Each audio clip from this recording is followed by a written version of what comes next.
Premier défi, favoriser et réussir la mutation des pratiques commerciales. Prenons quelques exemples. La prospection commerciale doit désormais intégrer l'usage des réseaux sociaux.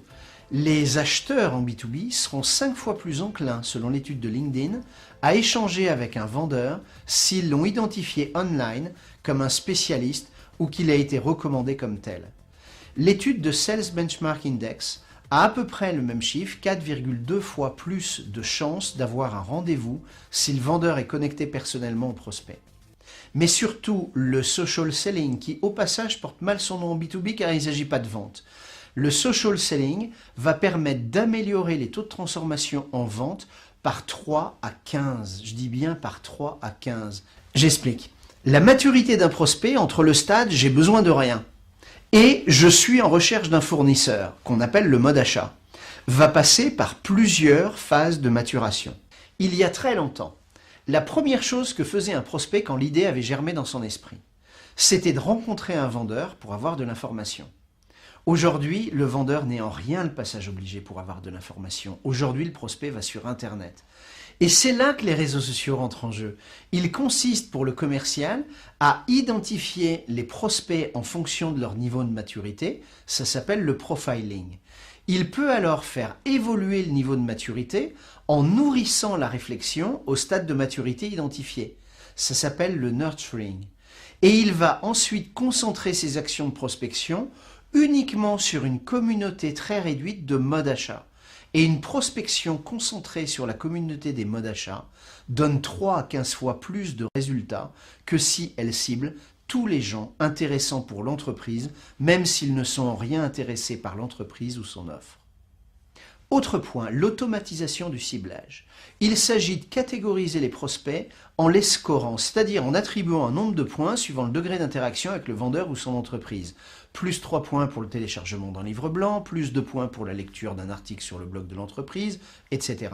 À chaque fourchette de score est attribué un niveau d'effort de prospection plus ou moins marqué, plus ou moins coûteux, permettant ainsi de rationaliser les actions des commerciaux en la matière.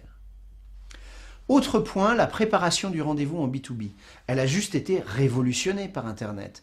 Il y a désormais 5 zones incontournables qui, si elles ne sont pas faites par un commercial, relèveraient de la faute professionnelle.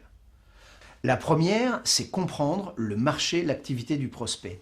Une recherche sur une étude de marché du prospect va donner plusieurs centaines de milliers de réponses et dispensera le vendeur de toutes les questions sur ce sujet, qu'on lui apprenait pourtant à poser jusqu'à il y a peu de temps, avant l'arrivée d'Internet. La deuxième, c'est par le site web de l'entreprise. Le commercial peut connaître l'entreprise, sa structure, son offre, ses partenaires, ses clients, ses résultats, sa stratégie. Et ça le dispense à nouveau, pour la deuxième fois avec le point précédent, de toute une série de questions dont il peut avoir la réponse si facilement sur Internet. Ça lui permet de réserver l'entretien avec le prospect à des échanges à plus forte valeur ajoutée que toutes les questions qu'on leur a appris à poser depuis 40 ans. Troisièmement, par Google et les réseaux sociaux, le commercial peut connaître aujourd'hui ses interlocuteurs avant de les rencontrer beaucoup mieux que par le passé.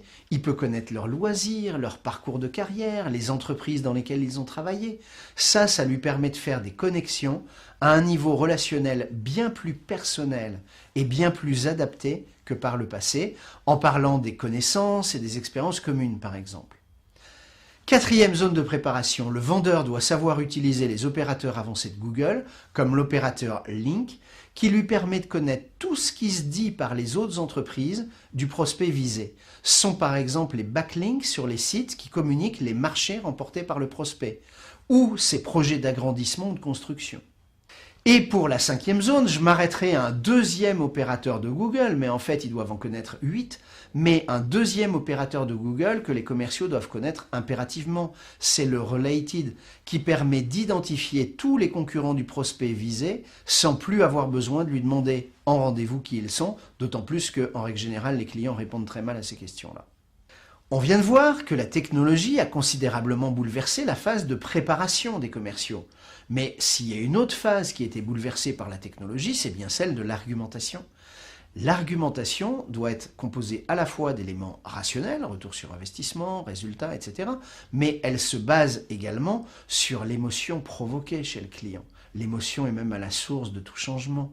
En cela, les outils technologiques sont hyper intéressants parce qu'ils permettent d'accentuer cette charge émotionnelle comme aucun autre outil analogique. C'est notamment ce que permettent des outils comme la réalité augmentée, les visites virtuelles, l'utilisation des vidéos, etc. Ça demande aux vendeurs d'être équipés par leur direction commerciale de ces nouvelles présentations numériques et des outils qui permettent de les soutenir. C'est pas tout. Le commercial doit être également capable de surfer avec le client sur Internet pour lui montrer comment décoder les fausses informations circulant sur notre offre ou le sujet qu'il concerne, ou trouver la bonne information. Ça fait partie des nouvelles pratiques que les nouvelles technologies offrent à un commercial. Mais attention, à condition à nouveau de disposer d'outils connectés pour effectuer des recherches avec son client directement depuis le point de vente ou en rendez-vous. Et ça, c'était que le premier défi. Alors, c'est un défi qui est colossal, avec une marche extrêmement haute, car elle implique l'évolution de la mentalité des commerciaux. Le directeur commercial ne doit pas avoir peur de faire de ses commerciaux, si ce n'est des geeks, au sens propre du terme, en tout cas au moins des vendeurs connectés et informés, ça c'est sûr. Ce sera facile avec la génération Z. C'est déjà un peu moins facile avec les Y, et pas du tout aisé avec la génération X.